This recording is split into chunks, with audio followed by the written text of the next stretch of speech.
Recovery Sort Of is a podcast where we discuss recovery and addiction topics from the perspective of people living in long-term recovery. This podcast does not intend to represent the views of any particular group, organization, or fellowship. The views expressed here are solely the opinion of its contributors. Be advised there may be strong language or topics of an adult nature.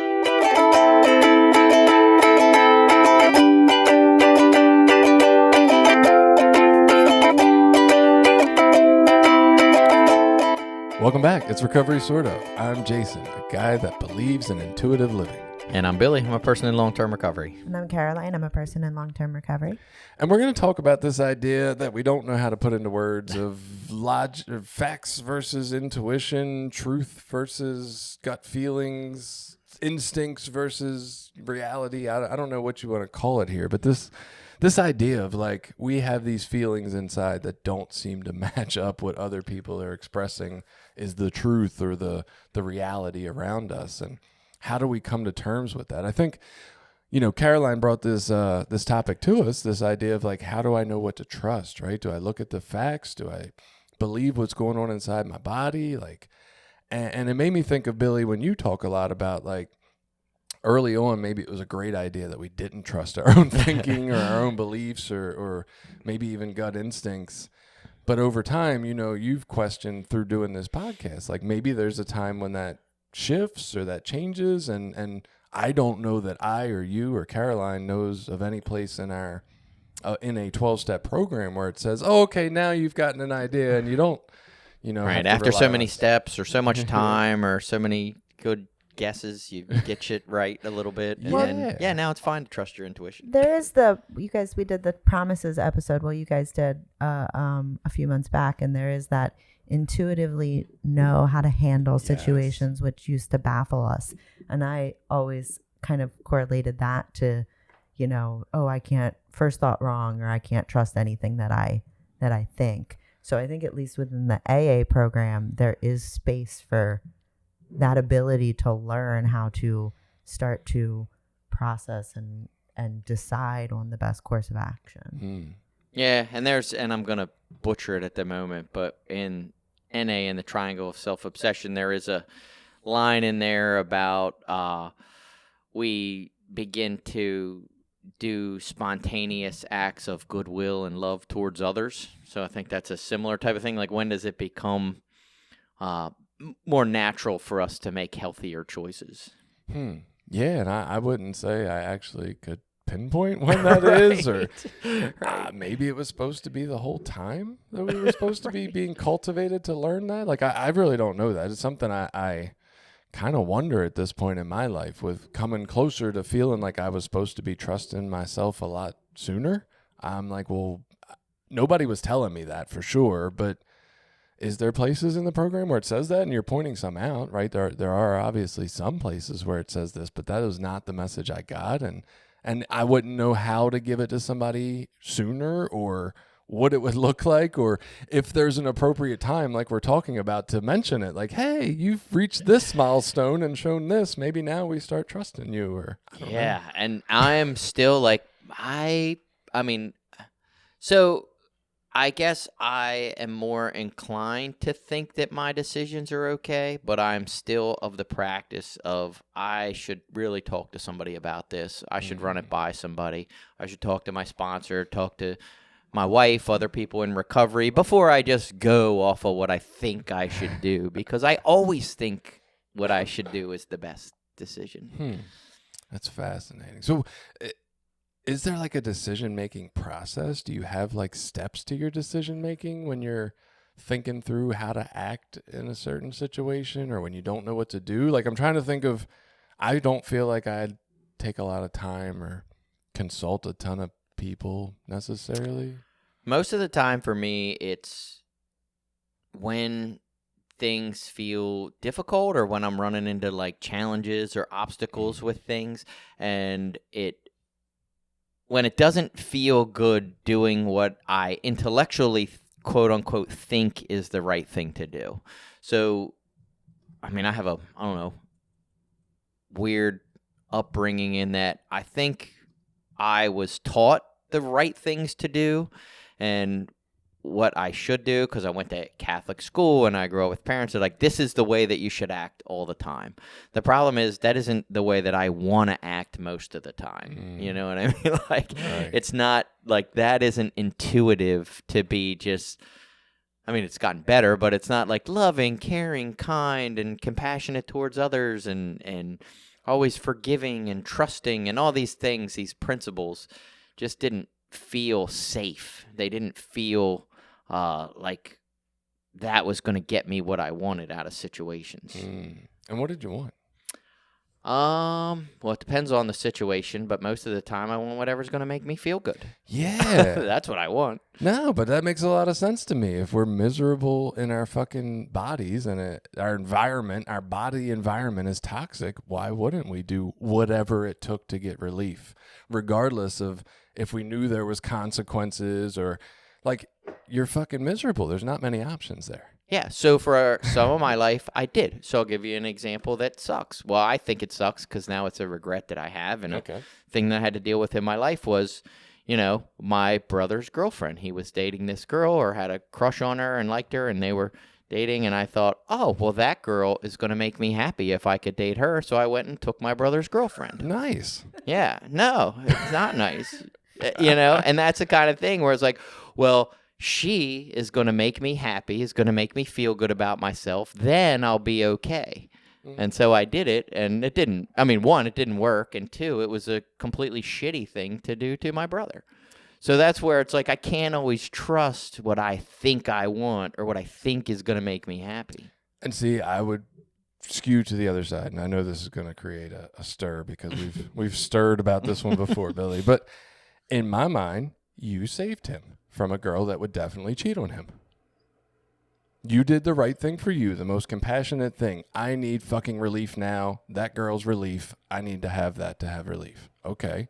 And then the world took care of your brother by you getting rid of that girl for him because she was not going to be good for him. She was going to cheat on him. Obviously, she did. Yeah, but it served to sever our relationship, and now my relationship with my brother's never been the same, and he would have had that lesson despite me causing it or not. Like, did I have to be the catalyst to that now caused a rift in a relationship that is important to me? That's never been fully healed, and he would have gotten that message not from, you know what I mean? It would have been the next guy's fault who fucked that asshole, you know, then I could have hated him with him and been like, that guy's a dick, you know? And that's now true. I'm the dick. Yeah. Well, and look, that version would have saved face for you and would have possibly given you guys a better relationship. I don't know about that. There's a whole lot of things that happen between that and there. now. Right. But yeah, man, like, can we accept that this is how it happened? It wasn't some other person. No. It was meant to be Billy in this situation that took care of this. And like, I guess for me, it's where did we get to in the end, right? And can I be open to, I'm going to make mistakes just like we all are. Did you learn from that? I don't want to hurt my brother or people I love like that anymore. Is that enough for you to be a good human today? Do we have to hold on? Like, and that's what I don't know, right? I don't lament all those old things so much because in my mind, it's just what it took to be here for all of us. I don't know. And I guess, this again is why I run things by people still, because now when I get into situations where I'm like, well, this seems like it could be uncomfortable or difficult. Something in me doesn't feel right. I mean, when that all went down, it didn't feel right. It wasn't like, yeah, fuck him. It was like, ooh, this is, you know, this doesn't feel good, but it's meant to be. Like, this is fate and destiny, and, you know, this is just the world is making it happen, so it must be, like, whatever weird shit we justify and tell ourselves. And now my decision-making is a little less emotional and more like, all right, so what are my values? Do I value, you know, family above, you know, this, whatever you want to call it, non-even existent imaginary relationship that I've created in my head? Like, is sacrificing this worth the potential of something that doesn't even really exist? And then running that by someone to help me talk through that. Maybe it does. Maybe it'd be like, yes, that is the person that you are fated to be with despite how it's going to affect this relationship. I'm not saying that, you know, the choice is obvious. But I'm saying it's more important for me to live with intention, to live with, you know, value than it is to just make spontaneous decisions based on an emotional gut feeling. I guess I just look back at my life and I don't think I could have made different decisions. I think I made the decisions that I could have made in that moment based on the amount of whatever we want to call it, pain I was in, whatever relief I was seeking. Yeah, and so let me just I understand, like I can't undo that. Right. I can't. But that's an example of why I try to not live that way now. You know what I mean? Like now I can live slightly differently to make some different decisions. And what triggers that again is like, there isn't just an obvious like, oh, this is what you do here, you know? Like this is like there's something there that requires a little bit of thought, a little bit of intention, and then how do I make those decisions? Do I just trust my gut and do what I think I want to do, or do I try to make decisions differently today? Interesting. It's really interesting to listen through all that and like try to put it in with what I'm working on doing for me and how it works, and just thinking about that idea of like, I don't know, it still feels like there's some of that held against you by you in there. You know, there's regret. I have regret. Yeah, which feels, I guess, still like an idea of wishing the past would have been different, or wishing you could have been better in the past. Or so there was a long point in my life where I thought I live with no regrets, and even in recovery. And I thought, yeah, I can't regret anything that I've done. I've done it. It is what it is. And I thought that there was some value to that. And now I don't feel that way. I feel like a regret is an understanding of ownership of past harms that I've caused. And not, I mean, I don't hate myself over it. Obviously, I can talk about it. Right. You know, I've talked to my brother about it, made amends, you know, so it doesn't haunt me. But that also doesn't mean it just poofs out of existence and isn't a fact of my life that I can use as evidence on making future decisions. You know what I mean? Like it's still a part of my story. Yeah. And I don't need to place a judgment on it. It's just a learning opportunity, you know, just like if I put my hand on a hot stove and I learn, oh yeah, don't do that anymore. You know, I don't have to criticize myself and call myself stupid or an idiot or what kind of moron does that. I can just go, oh yeah, you don't really put your hand on hot stoves. That can hurt. Yeah. Yeah, and I hear that, but I guess for me, like, I do not remember that moment that I put my hand on the hot stove. I have no idea how old I was or where I was, whose house I was in, who was watching me. I don't know any of the specifics about it. I've just learned that I just don't put my hand on a hot stove. It felt like a great lesson, and I run with it and don't hold myself accountable or regret it. Whereas I think the version that you're telling still feels like a personal ownership of like, I still need to hold this and myself accountable, because if not, I'll fuck it up in the future. And I don't believe that anymore. Yeah, well, that's just it. Would I make the same mistake now or a similar mistake based on the same motivations or ideas? And whether you would or wouldn't, I don't think holding on to that regret as a form of like making sure it works is actually going to make sure it works. Personally, I feel like this is what I've been learning about me, is that like I get frustrated and then I say why I'm frustrated. I point to a person or a thing. That's the thing, or that's the person that caused this frustration. And I then want to hold on to that frustration until that thing or person learns their lesson to treat me better. Oh, it's just not going to work, right? I'm holding on to anger. I'm doing that thing. I'm swallowing poison, waiting for that person to die. They're not getting no lesson out of that. And when I do that to myself, I don't think I'm getting any fucking lesson out of that. I think I'm just beating myself. This is so interesting because I feel like this concept of like past quote unquote mistakes and regretting them is so prevalent in my life right now, and having a huge impact as I'm trying to decide my path forward. So I have regrets about my choices in past relationships, namely my choices with my relationship with my husband, who for anyone who's been listening to the show for a while knows overdosed back in 2020. I have regrets about decisions I made early on in that relationship to stay in that relationship, because I feel like that got me to where I am now, which is not where I want to be. I did not want to be a widow at the age of 35 or 36. I did not want to be in the position that I'm in now. And knowing that I made choices in that relationship early on that then ultimately resulted in things taking the course they've taken, now it's the framework through which I view my current relationship. And do I want to be in a position where I have those regrets again 2 years, 3 years, 5 years, 10 years down the road? To me, that awareness that I made these decisions back then, it did not serve me. It didn't get me to a place where I wanted to be. And maybe I need to not repeat that pattern is probably a good thing. But Jason, I from what I'm hearing from you, it sounds like you think that I should just not even be considering those past, what I will call, mistakes. I think to consider the actions that we have taken in our life and the outcomes that followed is probably wise, right? That's how we learn. That's experience. To hold ourselves accountable, which is what I feel like we actually do, even though some of us do it a little more overtly and some of us a little more covertly. I think that's that same thing that I don't even remember what episode it was, but I was telling y'all, like, I was meditating and I caught myself not meditating in it and brought myself back and felt good about it now. Right. And all the time I hadn't been thinking about meditating was neutral. Whereas I think what our standpoint is, a lot of the caregiver early childhood experience we come into the world saying, oh, fuck, I'm bad for how long I've forgotten that thing. And now that I'm remembering, I'm just neutral. And that's just a standpoint of a miserable fucking life in my mind.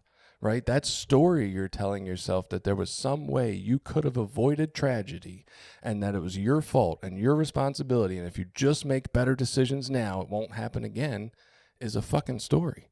And it's a story that's making you miserable, it sounds like. And I don't think it's true.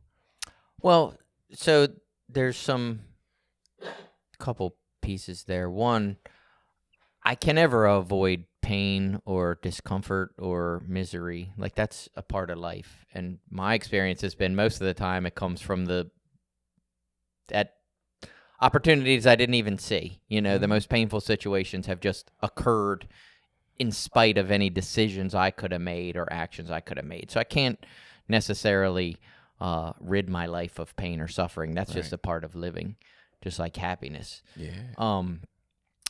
But at the same time, I don't feel like I overly judge or beat myself up about my past. It's like that saying, you know, we don't regret the past or wish to shut the door on it, whatever that, I don't know, there's a saying somewhere about that and getting to that point in my life.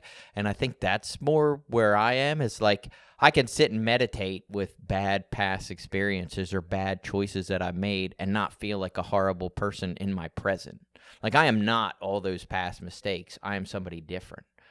I am only those past mistakes if I just do them all over again and act like that it's okay to just do them all over again. You know, like, I'm a different person now. So I don't hold myself to the standards that I was back then, you know, when I was an actively using addict, caught up with no morals and values and principles.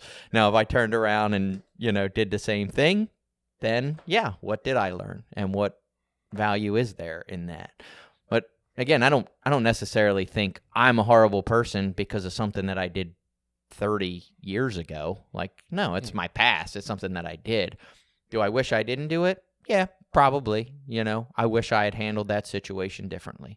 I wish I had been a person that says, you know what, my brother is more important than this imaginary, which at the time I didn't have this perception, but you know, my brother is more important than this imaginary relationship. So when new situations come up, like say with my brother and the fact that how I might feel about his wife or whatever, like, no, I love my brother in spite of this other person, so I'll make some efforts there instead of, you know, doing something different. Anyway, it was a little confusing, but Yeah, I guess to me, it just feels like there's still an ownership of the responsibility of, like, had I done something different then, I would have something better now. A better relationship with my brother, or it's my fault that my brother and I have this lesser quality relationship. And like, my belief, and I don't know this for sure, but my belief is that if we can come to a place where we actually feel good right now in our body, we won't think of the bad parts of that. We'll see how it's helped us. We'll see how we could possibly try to go and repair and how our actions can speak today, that our brother and our relationship there is more important than all these other things that could come between us. But I don't know. To me, it's like if we're holding on to that, this is still bad because of that thing I did, that's still a blame. Yeah. So, and I'll go to a different place, see if this makes it any different. Okay. So recently, our kids, we were all sitting around the table we were looking at old pictures and talking about childhood stuff and their upbringings and how things have changed as, we got older, our parenting styles have gotten different, and I've grown different in my parenting. And I was able to look to my oldest daughter and say, hey, when you were younger, I was a lot more like stern and rigid, and I probably didn't do the best job, and I wish back then that I had some information that I had now so that I could have been a little more loving and caring and nurturing at that time, and, it was, again, it wasn't like this horrible thing. It was just me taking ownership of some mistakes I had made and acknowledging them to her and saying, hey, because she's going through some stuff with anxiety and dealing with some things as she's getting to be an adult. I was able to say, like, hey, some of this may play a part in that. I know you're going to therapy. Maybe this is some stuff you need to talk about, or these are some things that affected you, And again, do I have some regret about that? Yeah, sure. I wish I would have been a little different back then, but doesn't like haunt me at night to where I can't go to sleep, It was just mistakes that I made that I can own and just own. I don't know what else to say it. Like, I'm not perfect. I don't get, and I was able to say that to them at different times. Like, I'm not perfect. I don't get everything right. I'm not, the perfect dad. Like, I've messed some things up. I did the best that I could with the information that I had, and then learned that, I could have done that a little different. So, that's come with like really trying to meditate, and something you talk about a lot. It's like I've gotten better at sitting with uncomfortable stuff. I used to think it was just really important to not feel uncomfortable shit. And sometimes that uncomfortable stuff is a good place for me to sit and like be like, well, why does this feel bad? What hurts in there, or what is not in alignment with what I want to do or who I want to be or how I want to act? And then what do I need to do that differently?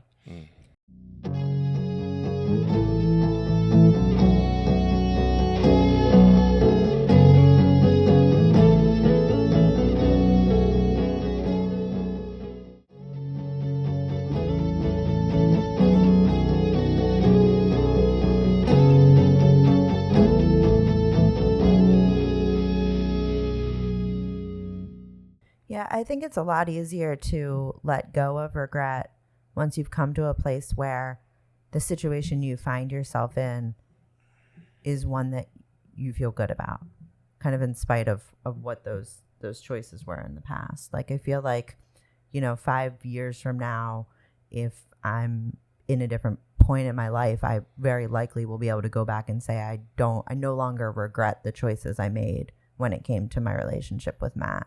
But because today I feel like paying the consequences of those choices, it's a lot harder to accept that. I mean, I think like Billy and you're still regretting your situation with your brother because you're still feeling the pain from those choices. I think it's a lot easier to let it go when you say, okay, but like it's like that getting clean thing, right? Like when we get clean and we find recovery and we find a little bit of like happiness and a good life in recovery, no longer using, then it's really easy to say, I don't regret my using. I wouldn't take it back. It brought me to where I am today. I have this life. I'm clean. I'm happy. I'm healthy. And so that's been my stance for many years. Like, I don't regret my using because it's made me who I am today, because I've come out the other side of that. I think when you're not out the other side, it's harder. It's harder to let go of the regret. Yeah, I don't disagree with that. I mean, that sounds kind of like what I'm saying, right? When we feel good in our bodies, we don't have to beat ourselves with that. But I think, in my mind, when we're holding on to regret, we're the ones doing that, right? Like, I don't know that you still need to pay the consequences from those actions, or that you even are. I think that's a story that you're beating yourself with. And in my mind, I get that Billy doesn't feel that way, and I could be wrong, right? I'm not inside Billy's body. I don't know what the fuck's going on in there. But it feels like there's still at least, and it might be a lot less intensity than it used to be. It feels like there's still a piece of like, in that regret, there's a piece of pain, I guess, that still wishes it could have been different. And I guess I'm saying that when I've found that I've made peace, I don't have that anymore. I see how some of those things actually benefited me and got me to where I am, and maybe even benefited other people, even though in a fucking painful ass way. But like, that might have been a good lesson for them too. I don't know. You are right in that. Yes, there are still, like, because I think of other situations. There's still something else, and I can't fix, And I think, yes, there is still a part of me that wishes it could have been different, or there's a little uncomfortableness, whatever you want to call it, there. Right. I don't think that's bad. Like, you know what I mean? Like, I don't know. I'm like, yeah, that's learning. Like, that's hopefully, like, say, growing, so I don't make similar mistakes. If I completely came to peace with it, would it be okay? Well, I feel don't like know. all the other things we've had to learn in our life, 1 + 1 is 2, when your car don't start, it could be the battery, whatever it is. Like, I don't feel like we hold on to the pain or the story anymore because we've understood that was just a thing to learn. It wasn't that big a deal, right? Yeah, it sucked when we went through it. It sucked to get the flat tire when we rode over a piece of trash in the road without a void. Like, but I don't feel like we hold on to the pain from it. Because and so, like, the to me, pain that's doesn't learning. continue. You're not still, like, the fact that you had a flat tire is not Yeah, it's impacting fixed you to now. that. Yeah, I mean, it's like, that's very different than, like, going back to Billy's example, like, he's still feeling the pain of that damage to his relationship. Yes, but why? Because it sounds like there's still a rift in the relationship. Do you think any situation should take place in the course of your life where 30 years later you should still feel pain from it, and that's normal and typical? I don't. That doesn't sound reasonable. Going back 30 years, I was only 9, so I don't hold myself even accountable. 20 years or 10 years, it does not sound reasonable to me that I should still be feeling pain on any kind of regular basis about a thing I did 10 and 20 years ago. That's fucking crazy to me. If the situation is still there, then yes, but what have I sense. not done to make it so that I can tolerate and be okay and not be in pain from that anymore? So I don't know. 30 years. And I'll just, and maybe this is getting a little way off. We're but way if off. I sit and think about, like, the suffering of other people, I can make myself really sad, right? So if I think, oh, there's, like, people living in, like, abject poverty that can barely eat, and like, that's a good thing to kind of acknowledge in our world. Like, I think my problems are so overwhelming, and I think things are so terrible, and yet there's people that are in way different situations than me. And then to take ownership that there is something I can do differently that won't cause that amount of pain for someone else. Like, yeah. And I guess that's the way that I look at it. It's like, I did this action that caused this pain. And again, at the time, I didn't have the information that I have now. I didn't know the stuff that I had. So I don't hold myself to that level of guilt and responsibility. But I don't have to make that same mistake to cause that amount of pain to someone else. I don't know how to disconnect from that. Well, and that's what I caused felt this like. harm, and I still feel it. Right. So I don't know if this is the same. This is one direction. I was thinking of that frustration that I had with my daughter for whatever she had done at the time. I don't even remember, right? But when my wife asked me, she said, "How are you?" I said, "I'm frustrated." She said, "With me?" And that question just made me, I was like, my frustration is mine. It's not from any person. It's not from anything. I don't want to be frustrated. And I stopped. Because what I realized in that moment was I was only holding on to the frustration to make sure that it never happened again, because I didn't want to feel that pain anymore. The frustration was the protection. If I can stay frustrated with this person until they learn that lesson, they'll never hurt me again. And that's the same thing I feel like I'm doing when I hold on to the pain from my own shit. If I can just keep this pain in here, I'll know never to make that fucking mistake again. Because the truth is, I am sad about people being hungry and mistreated and abused in our world. But what makes me feel good is that I don't do that. I'm going into the world to counteract that. I'm trying to meet people at the space where they're at. I'm trying to give them love and compassion no matter what. And that on a regular basis just makes me feel good about the fact that I learned that lesson in the past when I treated people bad. I don't feel pain from it anymore. And that's what I'm wondering. Like, are we just holding on to this pain as a method of, well, that'll keep me from doing the bad thing again? Because I don't think we need that. I think I can know not to do the bad thing again because it's not good for me and still feel good about the way I'm living today and not in pain. And I guess I'm trying to distinguish, like, is there a difference between, like, acknowledging someone else's suffering and holding on to pain? Well, like, and that's what I'm trying to parse that out. I gotcha. Like, So say you spent the first 20 years of your life cutting down trees. That's what you were told to do. Cut down trees. We need more wood. We're building shit around here, right? And so you cut down these trees. And then after a while, you're like, oh, fuck, I'm destroying the environment. I don't want to do that. That hurts me. When you're planting the trees for the next 20 years, are you feeling pain about the 20 years you cut them down, or are you feeling joy about the 20 years you're planting them? That's what I'm saying. We don't need the pain to do the good thing. In fact, it's actually hindering our ability to do the good thing because we can do the good thing when we feel joy. Isn't there some value in honoring, acknowledging someone's suffering? I don't think those are mutually dependable or upon each other, I guess. Like, I can acknowledge suffering and I can acknowledge that it sucked, but I don't have to carry that pain anymore. Especially if I'm living today and doing all the things necessary that are in congruence with what I believe. If I'm trying to make that amends to my brother, even after 30 years, if I go to him now and say, hey, man, look, this still is on my heart, man. It still hurts me that I fucking did this to you. Yeah, and the reason that particular thing come up is because recently I was going through my day and I'm like, I haven't talked to him in a minute. And then it's easy for me to get caught up in, like, old shit. Like, well, he moved and he doesn't keep it. He doesn't put any effort into this relationship. And then I go, wait a minute. I'm kind of the one that caused some harm way back then. Maybe I can take the initiative. So I just shoot him a text. Hey, how's it going? How's the family? And try to just take that as a motivator to do my part. You know what I mean? Right. So, yeah. And I guess I don't know. I say this, I've been in a lot of pain my whole life, right? And when I started feeling better, it was crazy because I'd be sitting there, I'd be like, I should just text my mom. I haven't talked to her in a while. I miss her. She'll feel good hearing from me. Man, I should text my daughter. I haven't said nothing to her today. I'll just say good morning and ask her what she... Like, when I felt better, there was so much more space to do all these things that we've been counting on pain to inspire us to do. And pain never got me there. Yeah, I'm trying to think if the pain is the inspiring thing.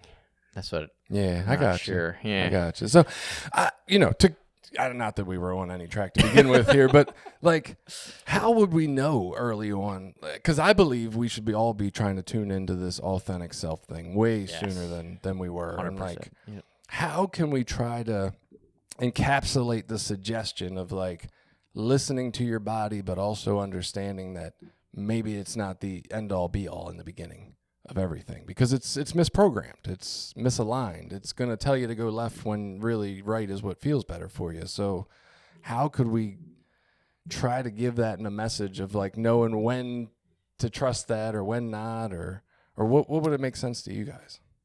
For me, even now, it's having people around that have the things that I want going on in my life. You know what I mean? Like, I talk to my sponsor for certain things, and understanding who I go to for what is important.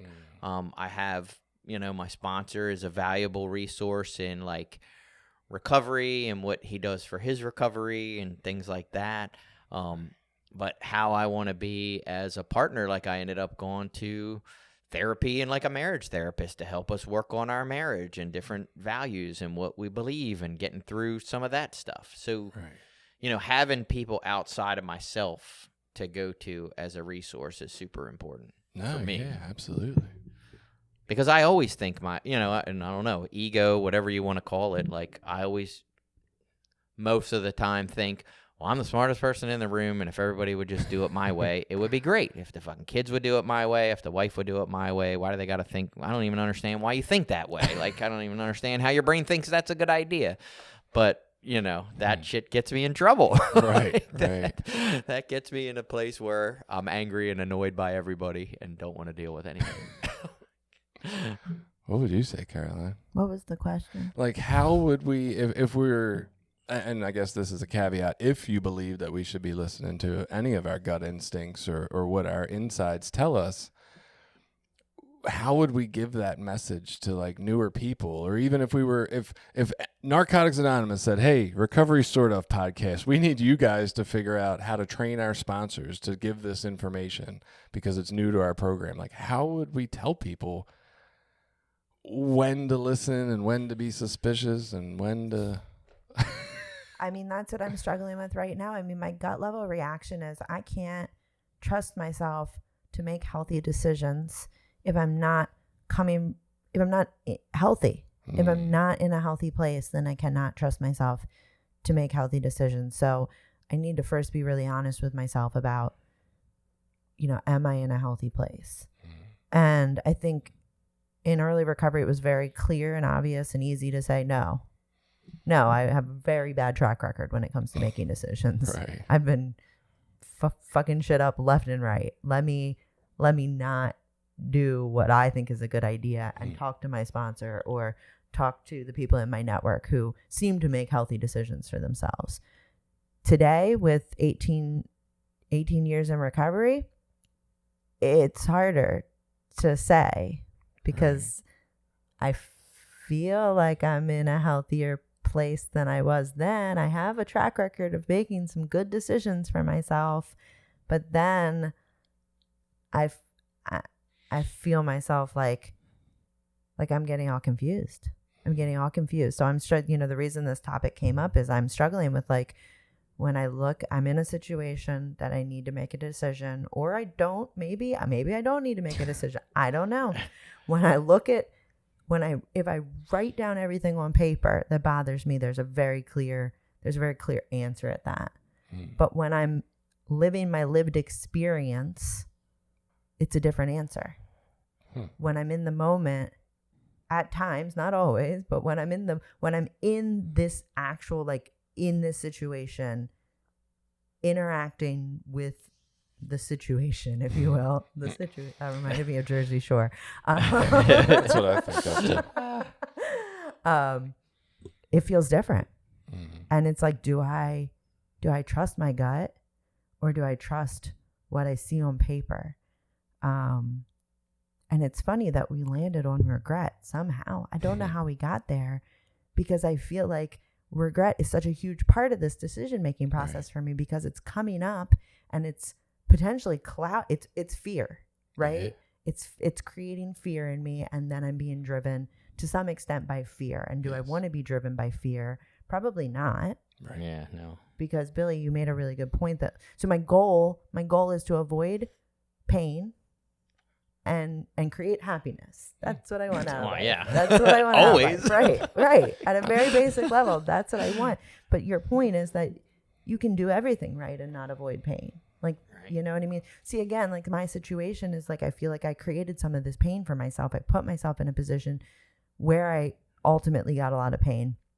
And so my instinct then is like, oh, well, if I do it differently this time, I'll be able to protect myself from that. And I know that that's not really true, but then it gets all, I mean, you can hear it as I'm talking, I'm sure, that it's all swirled up in my mind and it's so effing confusing. And And then I talk to people and I get different answers too, based on how healthy they are or what their experiences are with things. And So here's what little bit I've learned about myself. So I grew up, one of the things, my therapist has said one time, and I always like this because it helps me a lot. It's like, he thinks like around the age of 12 or 13, like people that have been through some sort of trauma or suffering make like a promise to themselves. And my promise to myself at that time was like, I'm never going to allow anyone to hurt me again. So what that does is lets me put up all these walls, and then I don't let anyone get close, like emotionally or anything. Like I can keep everyone at this certain distance. The problem with that is anytime you have, if you want to be close to someone and have any sort of intimacy, it takes vulnerability and risk. And so I have to weigh out, like, am I willing to take the risk of being hurt for the benefit of the, intimacy and what comes along with a close relationship? And it's still a struggle sometimes. It's still really hard. Like, will people still love me if I really, truly express my innermost self, or if I make myself vulnerable, am I going to be hurt again? And that's, there isn't an easy answer to that. Yes, Like, yes, you will be hurt again. Yeah, That's right. the easy Yes. answer Yeah, to that's that, the obvious right? answer, right? At some point, on some level. And that's where I think the intended goal here is a little off, I guess. What I heard in there, Caroline, a lot of clinging to control, right? That feeling that I can somehow prevent the bad thing from happening, which is like we're talking about now, not realistic, right? We can't. And I don't think we're acting from the greatest place when we're acting in sense of like, what can I avoid? What can my actions now avoid in the future? Because that's not really my understanding of how any of that works either, right? But can I count on, no matter what comes in the future, that I have the ability to show up and tend to and comfort myself? Because if I can have that, I don't need to worry about what comes in the future. I know I can take care of me through it, whatever feeling comes, right? And like, so I think that's more the goal for me, or the goal post, or the benchmark, or the goal line. Like, I need to be going to this place of being able to count on myself to show up and tend to me and comfort me and give me whatever the fuck I need in any given moment. And if I can do that, I don't have to stress making bad decisions or the wrong things or making that decision that's going to cause me pain later, because I'm ready for it. I'm ready to take care of me in that, right?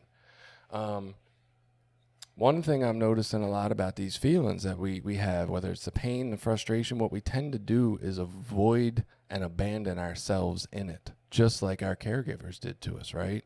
We went to our childhood caregivers and we're like, I'm in so much pain, this thing is overwhelming, and they shamed us and told us not to feel it and why we were wrong for feeling it. And like, that's the same thing I do now when I get frustrated. I abandon my own feeling of frustration to take it on the person or thing that caused it.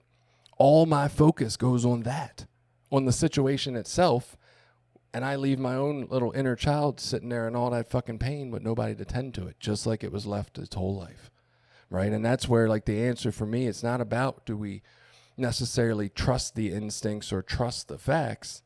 We trust both. Your fucking feelings are valid, right? And we need to tend to them. They need comforting. They don't need us to bash them or tell them they're wrong or how awful decisions they're making because of them. We need to go there and say, hey, I see this pain you're feeling. What can I do to help you with it? And I know that sounds weird to do to yourself, but if that's the only person you got around, that's where it's got to start, right? I don't know. What do you think of that?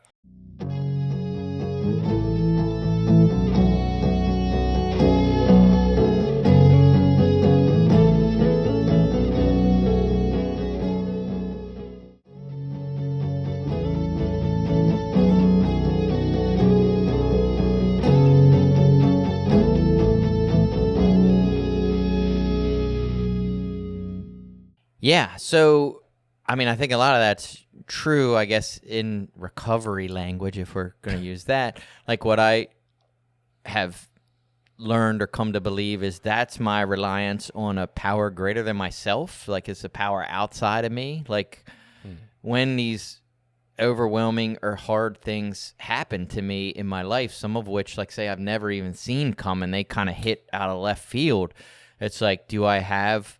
Like, is the universe going to provide for me what I need? Am I going to be okay, Or am I expect to handle everything and figure it out on my own, And so for me, it's this reliance on a power greater than myself. I'm going to need something outside of me. And at our times of worst suffering, when my nephew died or when our kids were molested or when that stuff kind of smacked us out of nowhere, it's like we didn't just go inside and expect ourselves to figure it all out. You know what I mean? We reached out to people around us, and the people that showed up were not the people that we expected to show up, and the people that were there for us were not necessarily the people that we thought might be there for us, But we were able to have what we needed, and we were okay, and we made it through it.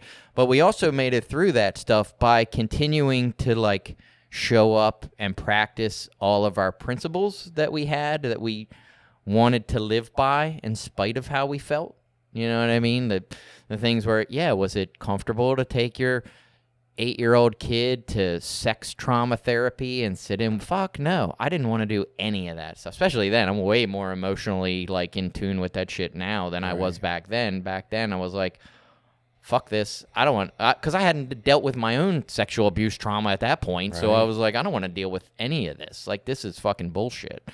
And then, but just walking through and doing the next right thing and these are the right decisions to make. It's going to be okay. We can get through it one step at a time. And just, using those principles that I learned in recovery and just making the next right decision that needed to be made in that moment. So yeah, I think a lot of what you're saying, like it is important for us to like acknowledge and own like our feelings and try to balance them out with what are my principles and values, and then try to just walk through that healthy. But that was the important point at that time of having people outside of myself to help make those decisions, because it was like me and my wife, and then me and my wife and a therapist, and then her sponsor and my sponsor and our recovery network. My family, like all of us together helping to figure out, what the next right steps are going to be. And I feel like that is a great encapsulation of how to calm your nervous system to know what to do. Surround yourself with people that love and care about you and have your best interests and are able to hear you and see you and, respond to you compassionately. And maybe not every member of that group you named could do that at all times, right? Hopefully the therapist was more spot on than everybody because that's their job. But yeah, like that to me tells me that if I can just find ways to calm myself, I can probably come to all those rational solutions too.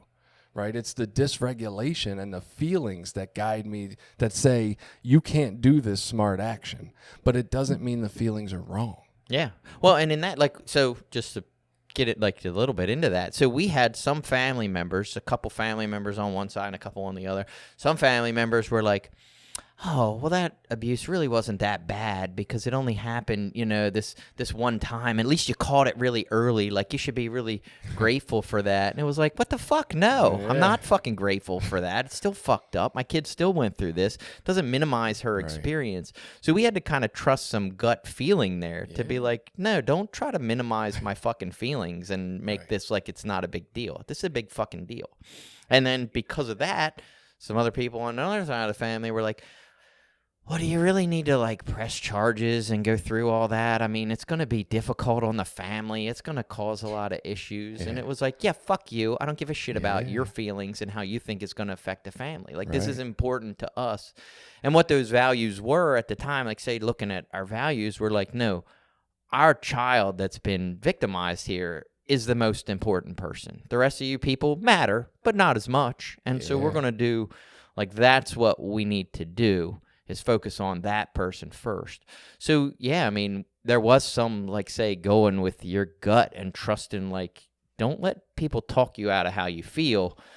But at the same time, you can't just run with your feelings and not try to make some logical decisions too.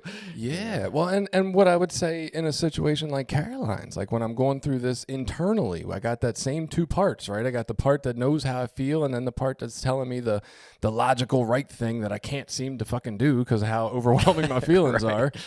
And it's like, can I acknowledge that my feelings matter there? Can I at least have that gut instinct to say, you know what? I'm not going to belittle myself for not following what I call the smart, logical, reasonable way to go because I obviously fucking can't right now. Can I just tend to these feelings? Right? Like what I do is not that. What I do is I get frustrated with shit outside of me and want it to change. But can I just show up for my feelings? Because nobody ever taught me that. Right. Nobody ever came to me when I was having a temper tantrum at 2 years old or 4 years old or 6 years old and said, hey, your body is being fucking overwhelmed by the amount of emotion and pain you feel right now. And all I can do is sit here with you. Just come be with me so you don't have to be alone. Yeah, there's like a place where like you need to acknowledge like your feelings matter. Like they are important. They just don't need to necessarily be the end-all, be-all of your decision-making. Right. The feelings, in my mind, don't say, make a different choice. They say, hey, come tend to me. Right. You're hurt. You're in pain. Yeah. We've been taught over and over again what to do with hurt and pain. Don't fucking feel it. Right. We don't feel negative emotions. We don't talk about them. You're not allowed to be there. If you feel that way, we're going to try to throw a bunch of fun events at you. Come on, let's go to the water park for a day. This will get you out of it. Why are we trying to get out of it? Right? I get it. It doesn't feel good, but can we explore that place? Why doesn't it feel good? What can we do? What makes us feel better? Are you a human that's over 30 years old? Do you not know what makes you feel better yet? Find out, because that shit's important, right? I didn't know what made me feel better.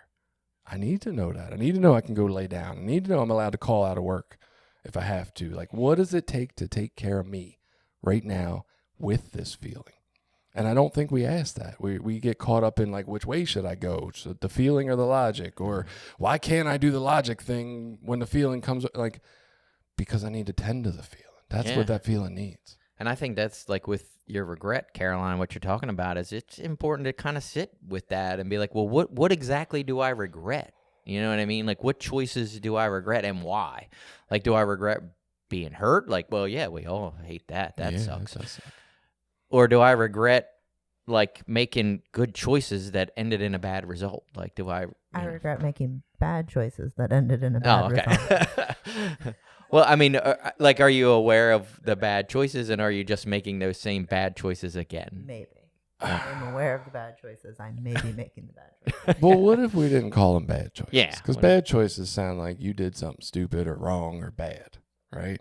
What if we call them, this is what my body does when my nervous system is dysregulated. I act on these feelings of abandonment and fear, and that's not a place I want to act from anymore. I just want to try to tend to me as good as possible, right? Maybe I start with 2 minutes and then it's way too fucking much and I got to go do whatever I usually do.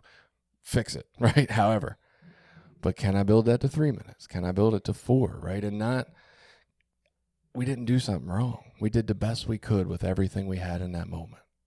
Okay? That's all we had. Like, what more do you want from yourself but the best you had? Right? Because I found I spent my whole life asking myself for more than the best I had. That's what I've been doing my whole life. I should have done better. I should have done better. But I was doing the best I had every fucking time. Can I accept that and love myself and say, hey, I just want to nurture me better through this one? Right? Not I need to be better, not I need to figure out a way to protect myself from possible pain, but can I just take better care of myself while I'm hurting? That's my only goal. And even now, like, I'm still a continual work in progress. Like, I'm still, whatever best decisions I make today are going to be fucking wrong. Some of them, you know, like, I'm going to get 5 years down the road and be like, fuck, could have handled that a little different. You know? Right. You know? But, and that's okay. Like, I'm still, like, at least today, I'm trying to base them more on, like, my heart and love and compassion and kindness, so they're going in the right direction. You know? Like, I'm moving in the right direction. And more of mine, it's less pressure of, like, get this right every fucking time. I'm not going to. Right. I gave up on that a little bit, right? Like, it's, can I be open that I didn't get it right sometimes? Right? That's what has made the biggest difference, because all the pressure of having to get it right every time, I don't give a fuck. I'm going to fuck it up. And when somebody comes and says, hey, you fucked it up and you hurt me, can I be like, oh, shit, I did. I'm sorry. I didn't mean to hurt you. Right? Whether I fucked it up or not, well, the terminology doesn't matter. I could have done the exact right thing for me in that moment, but can I give a fuck that somebody was hurt by it? That's all. And if I can, I don't need to do a whole lot of stressing preemptively about getting it wrong, because I'm open to that. I'll just say I'm sorry. Right? I'll just show up and repair. It's fine. And, like, what I'm learning is people are open to that. People are open to repair. They don't want you to be perfect. They just want you to say, damn, that's fucked up. I didn't see that I was hurting you there. My fault. That feels great. Yeah. That's enough.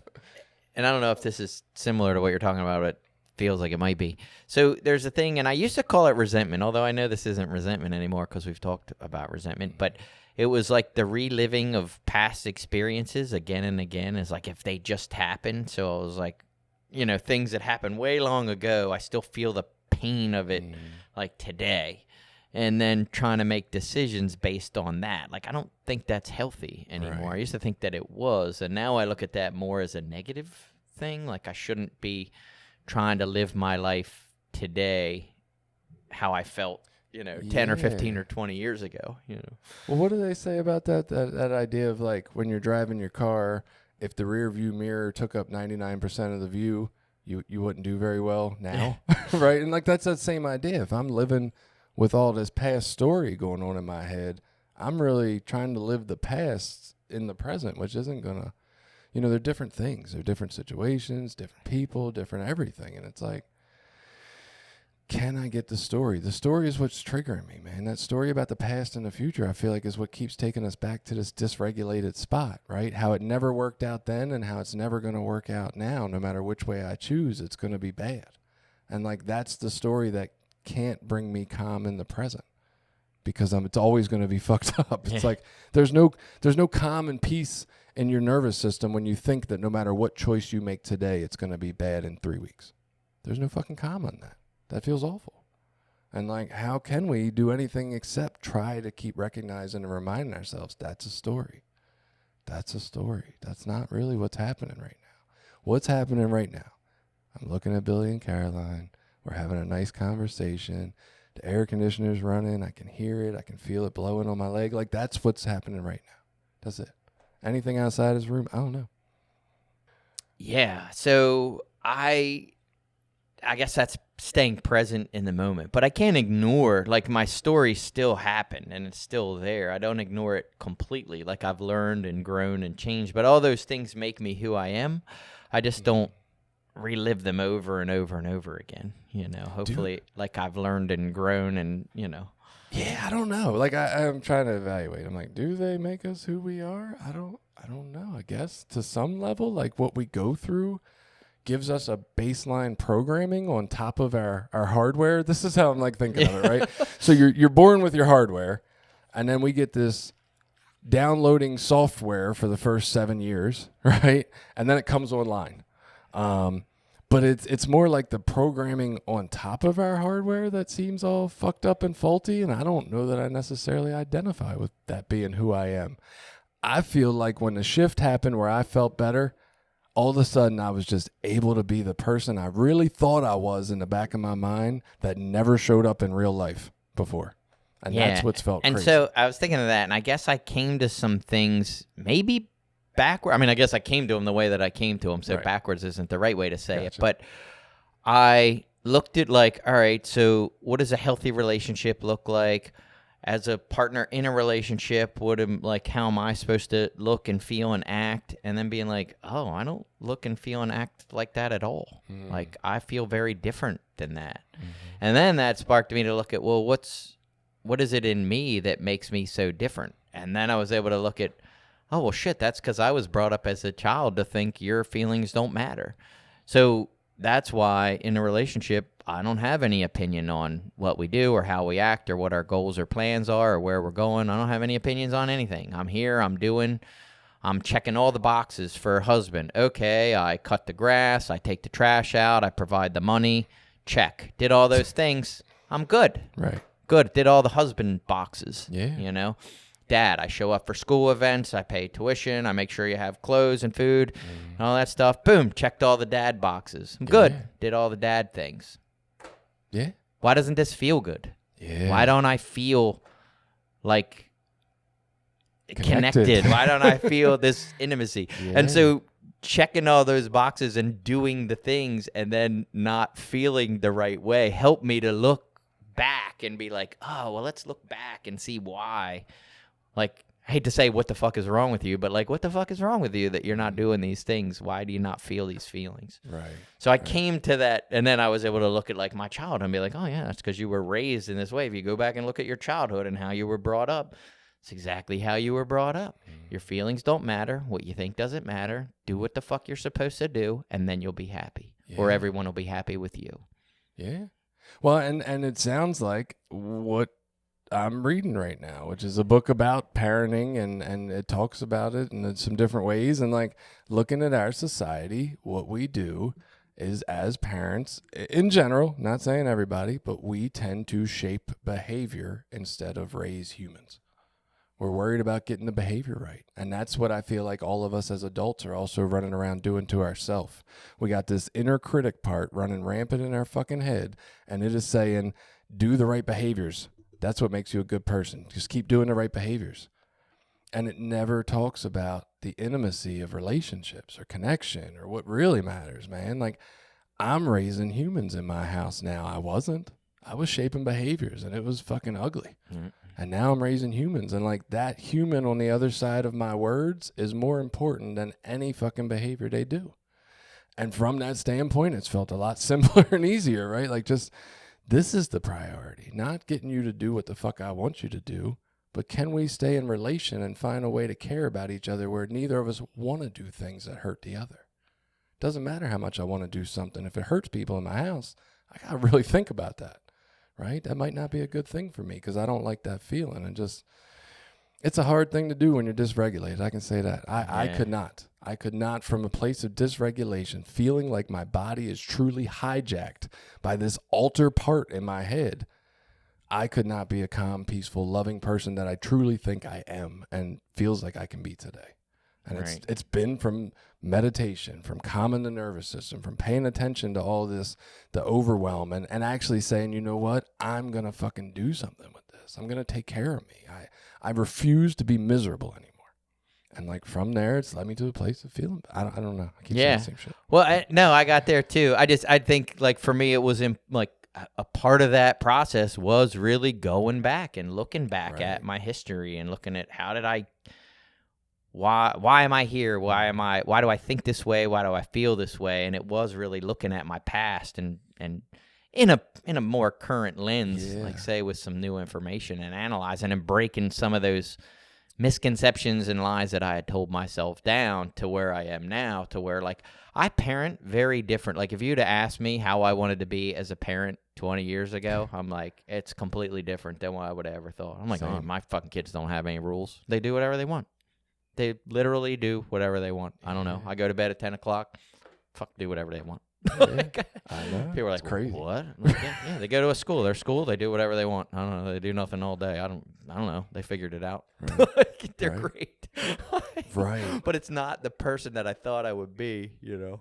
Well, and that's kind of what the book is talking about. It's called Good Inside for anybody who's interested. But she's talking about this idea that it feels like we're all operating from a place of being bad inside, like or scared that we are. And we're all trying to do these actions that prove that that's not the case. And it's like if we could raise our kids and operate from a place of reminding ourselves constantly, we're good inside. We're good people. It just feels so much different to live that life, man. And it's crazy to think now, looking back, that like I've wandered the world for most of my life thinking I was a terrible person or terrified that I was. Like that's really what was happening for me. And no wonder my actions looked all fucking crazy and discombobulated. If that's my standpoint in the world, it's just making sure people don't see that I'm the terrible person I am. Yeah. And even making those choices now, like with my kids or with my family, it doesn't mean it's all going to turn out peaches and cream and roses and they're all going to be perfect and marry the perfect people and have... It just means hopefully we've done like an iota of a little bit to change like generational trauma and abuse so that, you know, maybe we just don't continue the same cycle of fucked upness that we grew up in and that, you know, they're somewhat a little more healthy.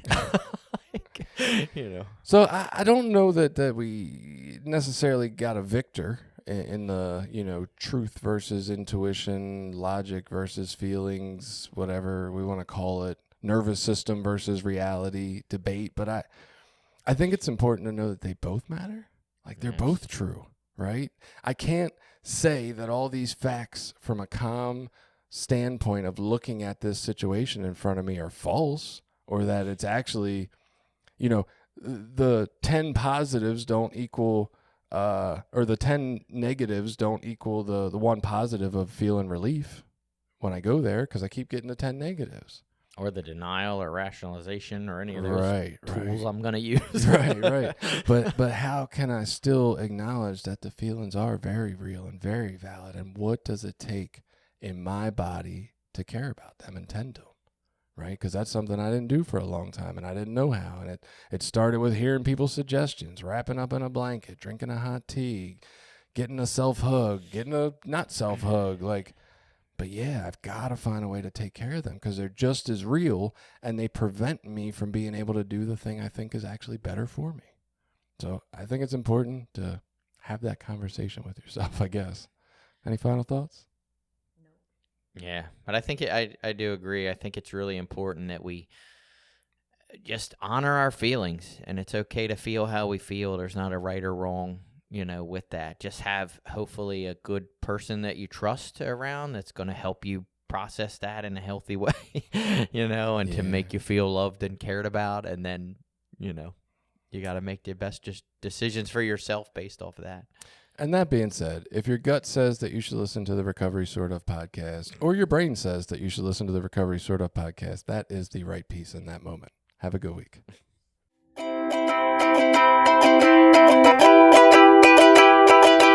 Did you like this episode?